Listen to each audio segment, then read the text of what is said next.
క్షణిక సుఖాల కోసం చాలామంది పన్నంటి కాపురాలను నాశనం చేసుకుంటున్నారు. హాయిగా సాగే జీవితంలో నిప్పుల కుంపటిలాంటి వివాహేతర సంబంధాలు పెట్టుకుని జీవితాన్ని సర్వనాశనం చేసుకుంటున్నారు. నిండు నూరేళ్లు కలిసి పిల్లా పాపలతో హాయిగా ఉండాల్సిన జీవితం కాస్త కటకటాల పాలవుతోంది. తరచూ ప్రియునితో సరసాలాడుతున్న భార్యను మందలించాడు ఓ భర్త. మరోసారి ఇలాంటి తప్పులు చేస్తే సహించేది లేదని భార్యను బెదిరించాడు. అప్పటికే ప్రియుడి మోజులో ఉన్న ఆ మహిళ అతడితో కలిసి దారుణానికి ఒడిగట్టింది. ఆంధ్రప్రదేశ్లోని కర్నూలు జిల్లాలో చోటు చేసుకున్న ఘటన తీవ్ర కలకలం రేపింది. వివరాల్లోకి వెళ్తే, కర్నూలు జిల్లా కొడుమూరులో లక్ష్మీ, సుధాకర్ అనే భార్యాభర్తలు నివాసం ఉంటున్నారు. వీరికి 2 పిల్లలున్నారు. ఎంతో హాయిగా సాగుతున్న వీరి సంసార సాగరంలో అక్రమ సంబంధం అనే పెను తుఫాను సునామీని సృష్టించింది. గత కొన్నేళ్ల క్రిందట లక్ష్మికి అదే ప్రాంతంలో నివాసం ఉంటున్న దస్తగిరితో పరిచయం ఏర్పడింది.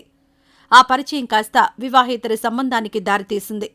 భార్య చనిపోయిన దస్తగిరి లక్ష్మితో ఎఫ్ఐఆర్ నడుపుతూనే తనకు భార్య లేని లోటు తీరుస్తున్నావని మరింత ఆప్యాయంగా మాట్లాడేవాడు.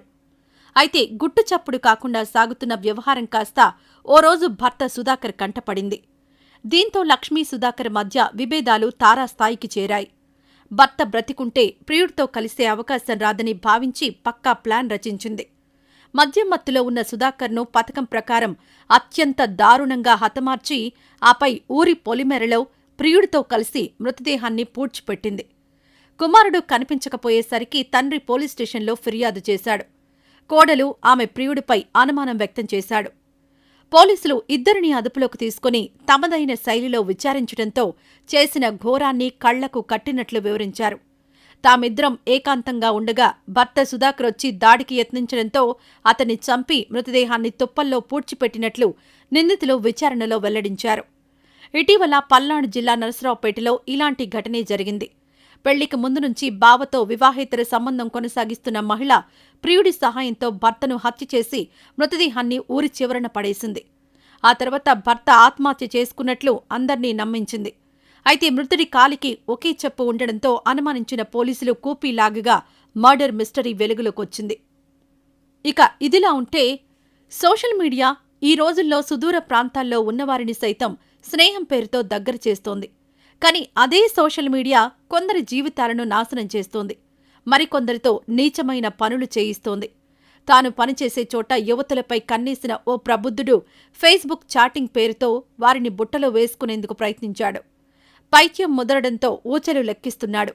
వివరాల్లోకి వెళ్తే, ఆంధ్రప్రదేశ్లోని చిత్తూరు జిల్లా తవనంపల్లె మండలం దిగువ మారేడిపల్లెకు చెందిన అనిల్ అనే యువకుడు తిరుపతిలోని ఓ ప్రైవేట్ కాలేజీలో డిగ్రీ చదువుతున్నాడు. చదువు అబ్బకపోవడంతో దారి తప్పాడు. డిగ్రీ ఫెయిలై 4 సబ్జెక్టులు వెనకేసుకున్నాడు. చాలా ఉద్యోగ ప్రయత్నాలు చేసి చివరకు ఓ ప్రైవేట్ కంపెనీలో కొలువు దక్కించుకున్నాడు. తనతో పాటు పనిచేస్తున్న యువతులపై మనోడి కన్ను పడింది. ఇంకేముంది, వారిని పటాయించడం మొదలుపెట్టాడు. వీడి సంగతి పసిగట్టిన యువతులు అనిల్ను దూరం పెట్టారు. యువతులతో వర్కౌట్ కాదనుకున్నాడో ఏమో పెళ్లైన వారిపై కన్నేశాడు. తనతో పనిచేసే వివాహితను పరిచయం చేసుకుని తన కోరిక తీర్చుకునేందుకు యత్నించాడు. అందుకు ఆమె ఒప్పుకోకపోగా అనిల్ను పట్టించుకోవడం మానేసింది. దీంతో ఆమెపై కక్షగట్టిన అనిల్ ఓ పనికిమాలిన ఐడియా వేశాడు.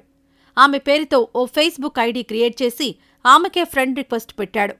ఆమెతో పాటు ఆమె ఫ్రెండ్స్ లిస్టులోని వారందరికీ రిక్వెస్ట్లు పెట్టాడు. తాను ఓ మహిళగా వారిని పరిచయం చేసుకున్నాడు. వారితో చాటింగ్ చేస్తూ వారిని పూర్తిగా నమ్మించాడు. ఆ తర్వాత వాడిలోని కామ పిశాచిని బయటపెట్టాడు. వారికి అసభ్యకర మెసేజ్లు పంపుతూ అశ్లీల ఫోటోలు పంపేవాడు. అంతేకాదు, వారి ఫోటోలను డౌన్లోడ్ చేసుకుని లోబర్చుకోవాలని ప్లాన్ వేశాడు. వాడి కన్నింగ్ ప్లాన్ గమనించిన ఓ వివాహిత పోలీసులకు ఫిర్యాదు చేసింది. ఆమె కంప్లైంట్తో స్పందించిన పోలీసులు ఫేస్బుక్ ఐడి ఆధారంగా దర్యాప్తు చేశారు. చివరకు అనిల్ అమ్మాయి పేరుతో ఫేస్బుక్ ఐడి క్రియేట్ చేసి ఇదంతా చేస్తున్నట్లు గుర్తించారు. మహిళ పేరుతో ఫేస్బుక్ అకౌంట్ ఓపెన్ చేసి వారిని ట్రాప్ చేస్తున్నట్లు తేల్చారు. పక్కా సమాచారంతో అతన్ని దిగువ మారేడిపల్లిలో ఉండగా అదుపులోకి తీసుకున్నారు. అపరిచిత వ్యక్తుల నుంచి ఫ్రెండ్ రిక్వెస్ట్లొస్తే మహిళలు అప్రమత్తంగా ఉండాలని, అలాంటి వారిని నమ్మి జీవితాలు ప్రమాదంలో పడేసుకోవద్దని పోలీసులు సూచిస్తున్నారు.